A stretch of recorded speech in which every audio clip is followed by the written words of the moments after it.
Di antara tuduhan dan kebencian yang sering dialamatkan kepada Islam adalah Islam dikatakan sebagai agama pedang, agama perang. Karena ketika Nabi SAW atau di zaman beliau diutus, itu telah terjadi sekian banyak kali peperangan. Bagaimana menjawabnya? Memang benar, di masa Nabi SAW diutus, beliau telah terjun dalam sekian kali peperangan. Tetapi perang dalam Islam bukanlah untuk memaksakan agama, apalagi untuk menzalimi pihak lain.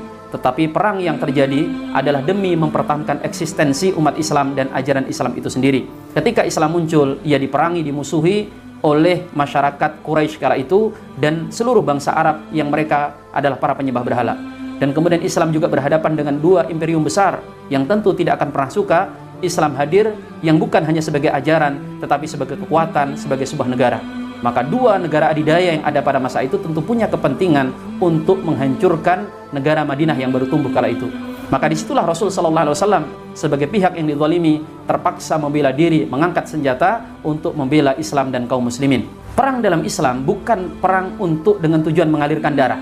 Di antara bukti dari sekian banyak bukti adalah, tahukah kita, meskipun telah terjadi hampir 20 kali perang besar di masa Rasulullah SAW, ternyata korban dalam peperangan tersebut sangat minim. Dr. Muhammad Imrah menghitung secara keseluruhan, total korban perang di masa Nabi SAW itu hanya sekitar 300-an saja, tepatnya 386.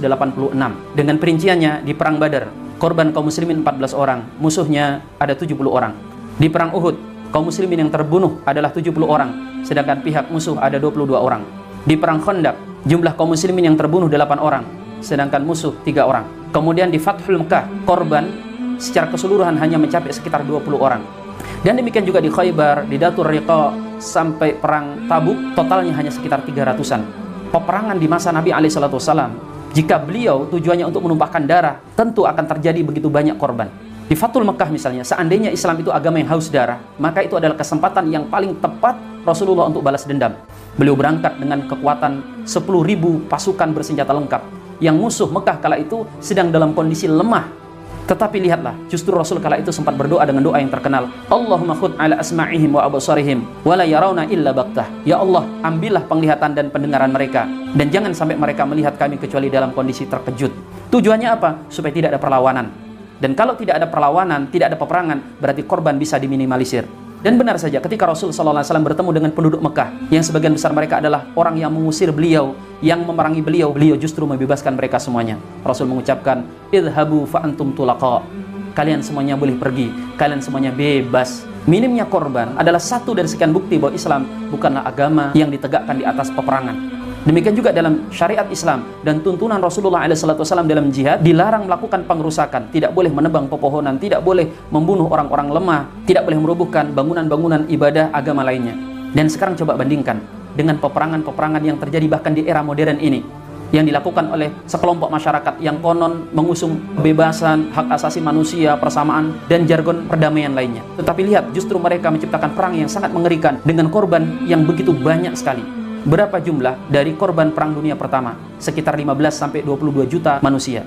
Ketika revolusi Bolshevik di Rusia, korbannya itu 14-15 juta manusia melayang. Ketika Perang Dunia Kedua, 62 juta manusia menjadi tumbal dari peperangan ini. Ketika terjadi paregrek ala Eropa, terjadi peperangan antara sekte-sekte Nasrani di Eropa, berapa korban yang jatuh? Hampir menyentuh angka 10 juta manusia yang terbunuh di tengah-tengah umat Nasrani kala itu. Begitu juga pembantaian suku Indian yang menjadi cikal bakal berdirinya negara Amerika di sana. Berapa korbannya? Begitu juga pembantaian atas suku aborigin.